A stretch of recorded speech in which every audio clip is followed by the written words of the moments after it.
Epoxy River tables were once the hottest thing on the internet. And if you don't know what that is,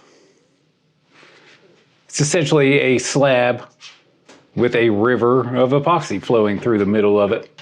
When done right, they're very cool and very expensive, often taking specialized equipment, hundreds and hundreds of dollars in epoxy, not to mention a good slab usually costs a couple $1,000s. So today, I won't be doing that. I don't feel confident I have the skill or the resources to make a $10,000 table, let alone sell it. So I'm gonna make a miniature version and make a charcuterie tray or a serving tray or something like that. So let's get it going and we can learn together. What I've got here is a live edge poplar slab. It's very badly warped and it's a bit of a mess, but I'm gonna straighten it out the best I can with the table saw and we'll see how it goes. Let's do this.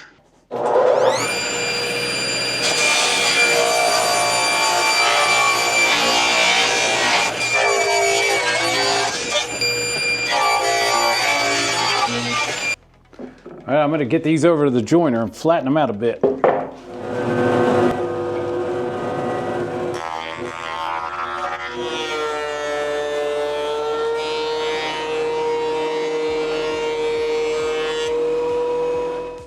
Now I'm going to clean up these edges a bit.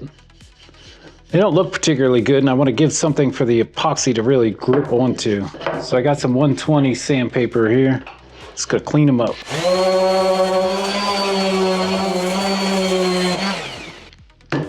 Now I'm going to square up these edges a bit and make them the right size for the mold.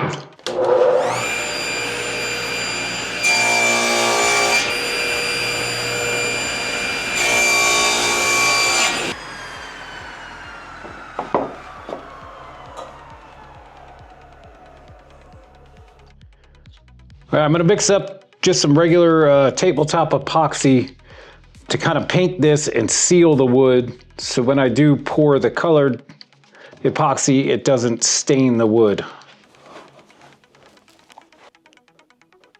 Oh, idiot.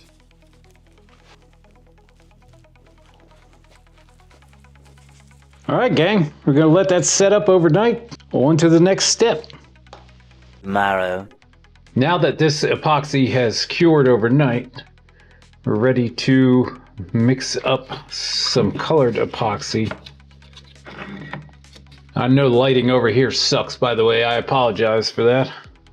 Nothing I can do about it at the moment.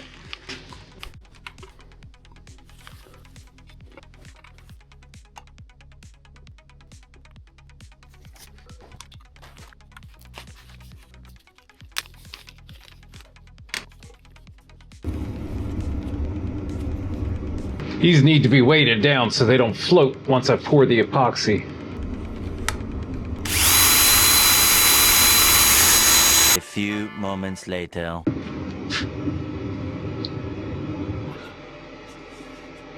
This is obviously nowhere near enough to fill all of that void. It's more like a base layer, and then I will use the thick pour stuff once this is cured.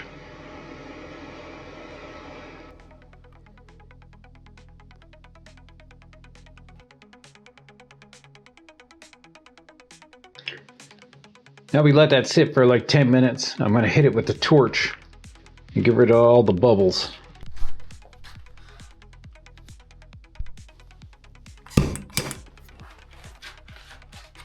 Fire! Fire! Fire! Fire! Fire! Fire! Fire!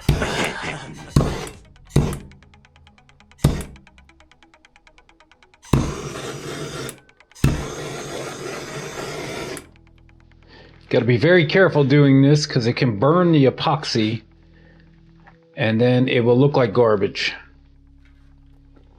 All right, so this has had about, I don't know, almost 12 hours to cure. So we're ready to pour the deep pour epoxy in there. So let's do it. I'm just gonna add a little bit of color because it's already got the base layer, so we should be good with that. In case you haven't realized, I'm making this up as I go along. Unfortunately, I don't have a plastic cup big enough, so I'm gonna use a pint glass. Don't tell my wife. And now we mix.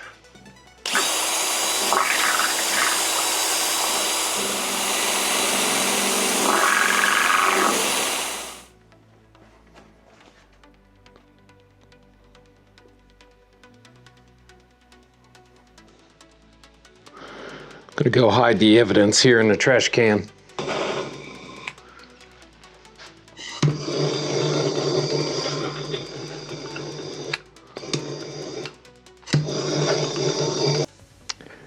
I'm gonna keep an eye on this for maybe 20 minutes or so, hitting it with a torch occasionally. And then we gotta let it sit for, I don't know, 72 hours or so. And then it'll be ready for finishing touches. Well, it's been a couple of days, 3 days actually. So this is fully cured and I'm ready to get it out of this mold. Although this is silicone, I really should have used mold release spray anyway, and I totally forgot. So here goes nothing. Seems like this thing's gonna fight me, so I'm gonna try and force some air in there to free it up.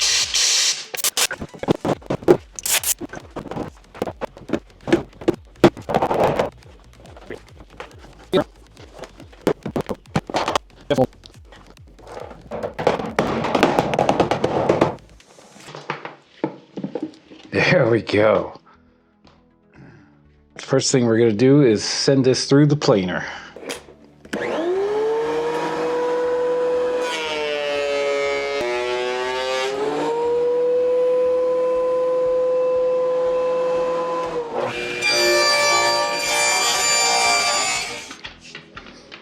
All right, now I'm gonna send this through the drum sander a couple times. We'll see what we're working with.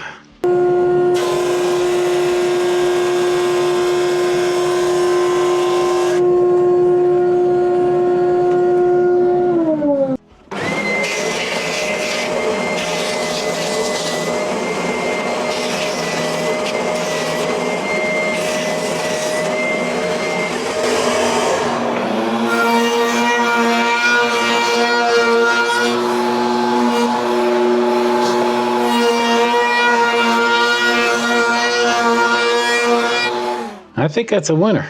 Now we're gonna sand and sand and sand and sand.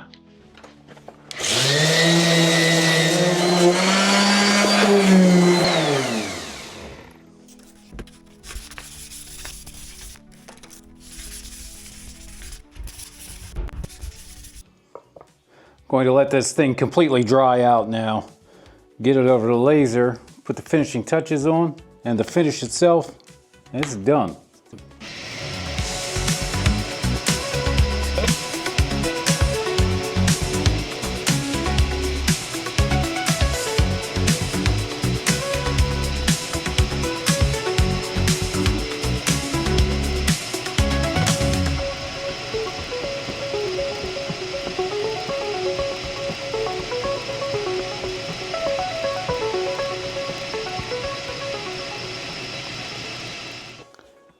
All right, we got a little bit of scorching here. I'm just gonna sand that off. Then we're ready for finish.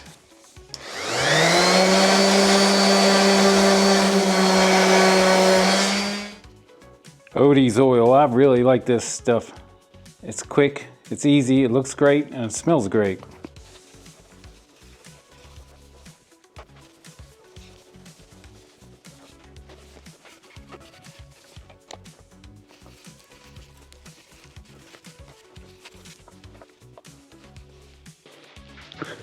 All right, we're gonna let that sit for a half hour or so, absorb as much as it's gonna absorb, wipe off the excess, and this thing is done.